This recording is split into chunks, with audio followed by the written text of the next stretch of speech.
Hello दोस्तों, अभिनय Gurukul actor studio में आपका स्वागत है। आप सभी लोग मेरे मोनोलॉग सीरीज़ देख रहे हैं और आज हम जिस मोनोलॉग के बारे में बात कर रहे हैं वो जिस नाटक से लिया गया है उस नाटक का नाम है खांचे। रघुनंदन त्रिवेदी हमारे शहर के बहुत बड़े कहानीकार हैं और हिंदुस्तान में बहुत ज़्यादा पढ़े जाते हैं। उनकी कई कहानियों का कई भाषाओं में अनुवाद हुआ है।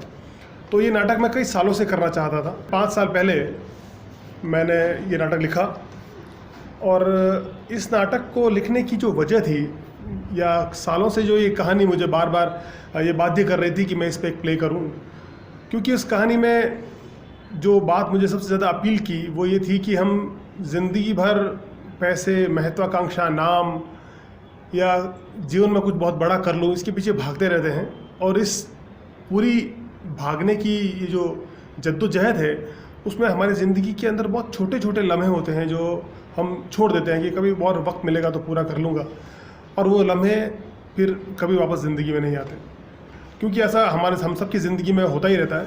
तो इसी वजह से मैंने इस नाटक को लिखा और आज जो मोनोलॉग आप देखने वाले हैं वो बिल्कुल नाटक के अंत में आता है। तो उस मोनोलॉग को देखने से पहले थोड़ा कहानी के बारे में आपको बता देता हूँ कि इस कहानी का एक मुख्य पात्र है विनायक आचार्य और उसकी पत्नी है ख्वाहिश। तो विनायक आचार्य एक ऐसा बच्चा है जो पढ़ना चाहता है, ज़िंदगी में जल्दी से जल्दी नौकरी करना चाहता है, लेकिन इस पूरी भागदौड़ में वो दोस्तों के साथ खेलने जाना बंद कर देता है, पतंग उड़ाना छोड़ देता है या होली खेलना छोड़ देता है, नाटक करना छोड़ देता है। उसको लगता है कि मैं कभी और समय मिलेगा तो कर लूँगा। तो उसके पास एक डायरी है, उसमें वो लिखता रहता है और ये डायरी बचपन, जवानी और बुढ़ापे तक भर जाती है, जिसमें कई सारे ऐसे घटनाएं हैं जहाँ बेटे का बर्थडे है, पत्नी को वेडिंग एनिवर्सरी विश करनी है। ये सब होते होते अंत में जब वो रिटायर हो जाता है तो उसको लगता है कि अब मैं वो सारे काम कर लूँगा जो मैंने डायरी में लिख रखे हैं। बस उसी दिन उसकी अनायास मौत हो जाती है। हमारा दृश्य जो शुरू होता है वो वहाँ से है जहाँ विनायक आचार्य की मृत देह पड़ी है। उसके पास उसकी पत्नी ख्वाहिश वही डायरी लेके बैठी हुई है और उस डायरी को हाथ में लेकर अपने मृत पति से बात कर रही है। वो क्या बात कर रही है वो अभी हम इस मोनोलॉग में देखेंगे।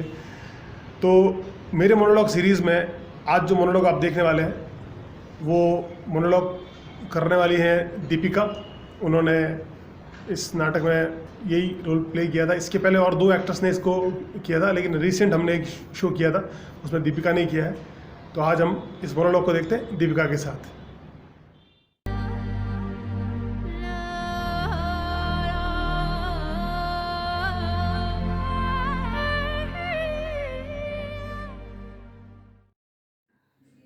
बोलिए, क्या बोल रहे थे? कहिए, क्या कह रहे थे? अरे, आप तो जानते हैं ना, सुबह सुबह मुझे कितना काम होता है। चाय, वो भी अदरक वाली, और न्यूज़पेपर न्यूज़पेपर पढ़े बिना तो आपके गले के नीचे से चाय नहीं उतरती। और फिर न्यूज़पेपर पढ़ते पढ़ते आप मुझे आवाज लगाना भी कहाँ भूलते हैं। अरे ओ होम मिनिस्टर साहिबा,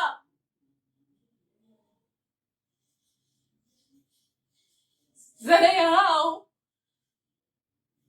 हाथों में हाथ डालकर कई बार घूम आते हैं।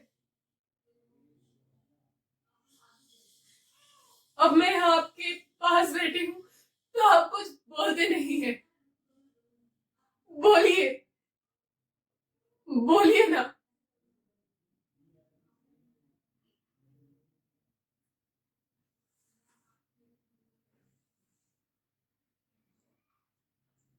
यही है ना आपकी वो डायरी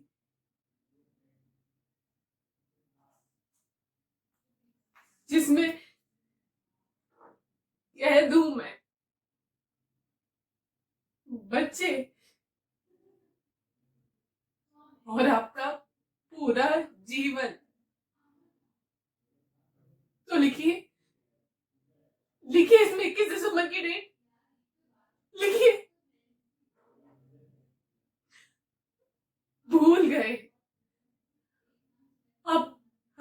भूल जाते हैं। लेकिन मुझे याद है मुझे आपके लिए कुछ लेकर आई हूँ। Happy anniversary.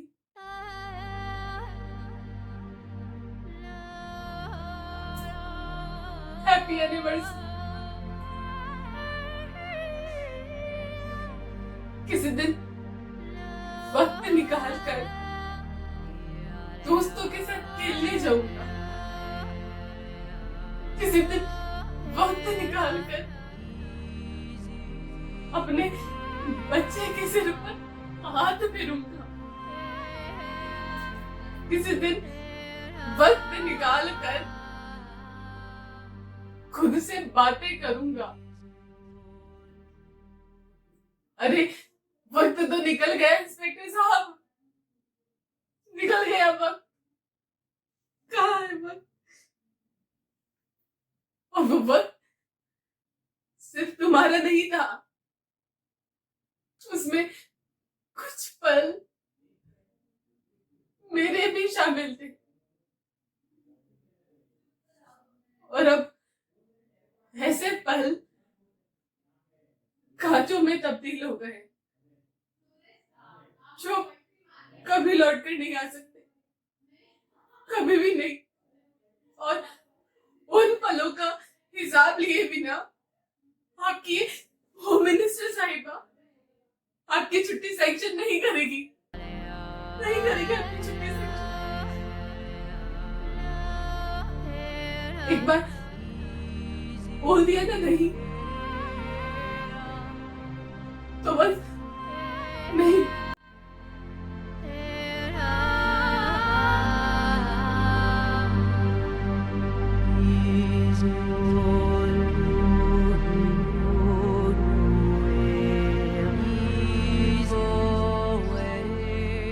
डायरी।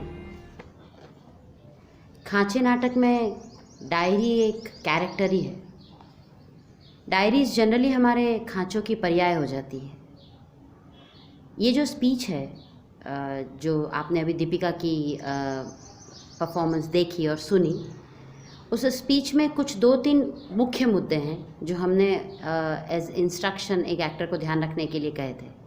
पहली सबसे इम्पॉर्टेंट बात ये कि ये स्पीच करुण रस प्रधान स्पीच है। मतलब ये पूरा मोनोलॉग पति मर गया है और पत्नी उसके मरने के बाद उससे बातचीत कर रही है। दूसरा एक बहुत महत्वपूर्ण हिस्सा इस स्पीच का था कि वो खड़ी नहीं हो पा रही है, वो मूवमेंट नहीं कर रही है। The actor is just sitting, वो बैठा है, वो भी ज़मीन पे बैठा है।